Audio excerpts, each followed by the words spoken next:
My name's James Knight and I have been living in Shenzhen, which is a city in the southern part of China, close to Hong Kong.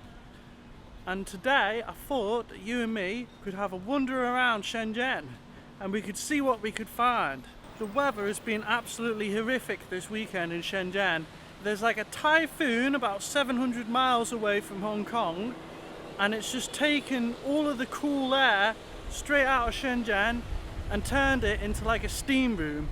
So it's been a very uncomfortable weekend in regards to the weather.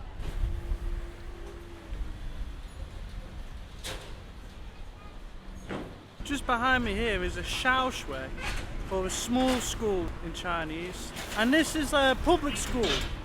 And this public school, obviously because it's called a small school, is for younger kids. An interesting fact about the way that the public school system works in China is because there's so few public schools and so many children, that there's not actually enough public schools for everyone. So only the families that own houses in Shenzhen can actually send their kids to a public school. And if you don't own a house in Shenzhen, then your child has to go into a private school.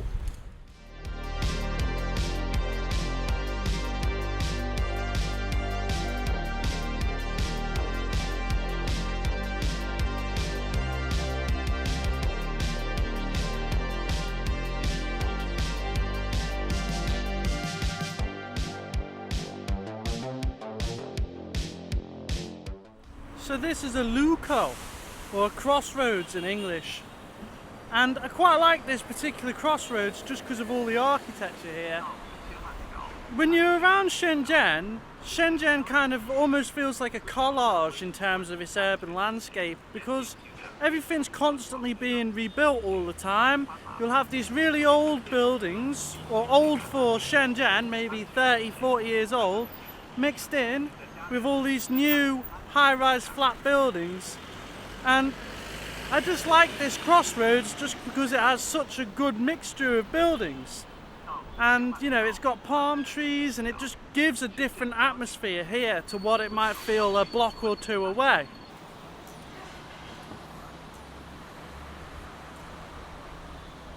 When you cross the lukou and get to the street on the opposite side of the road, you kind of find this other neighbourhood here, and it's just filled with lots of shops that seem to be selling supplies to plumbers or electricians or carpenters. I don't know why that is.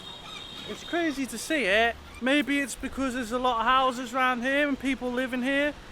I don't know, but it's strange how one side of the street is just filled with little diners, cafes, you know, sangwans, santings, and on the other side it's just full of electronic shops.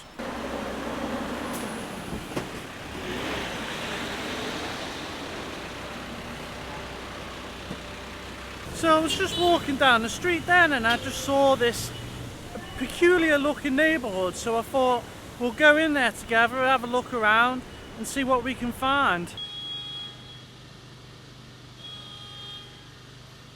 So before entering that unusual looking neighbourhood, I already noticed something very interesting about this place.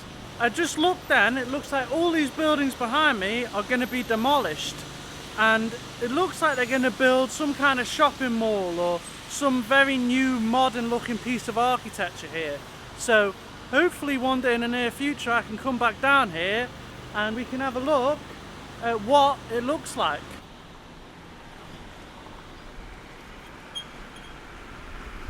Actually, when you get to this fishing village, a lot of it seems to be gated up, so it's actually quite difficult to go and have a wander around the alleyways here, which is a little bit misfortunate. But there's plenty of electronic shops, shops selling DIY equipment. They have shops here that sell paint, so you can paint your walls in your house. And there is some interesting things to see here.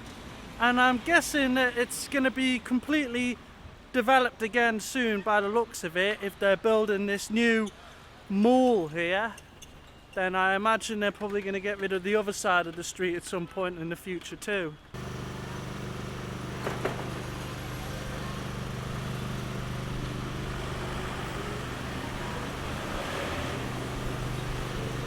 So I haven't been enjoying the weather this weekend much at all. It's just been so muggy, so humid, so hot, just steamy, cloudy, just really not the kind of weather you want to be spending too much time in. In Shenzhen, it's interesting because no matter where you are, there's always something that catches your eye or something to notice. And you know, just by me going on this little wander, hopefully I've given you that impression of Shenzhen. So I hope you like this video. Please like and subscribe, and I'll catch you next time. Goodbye.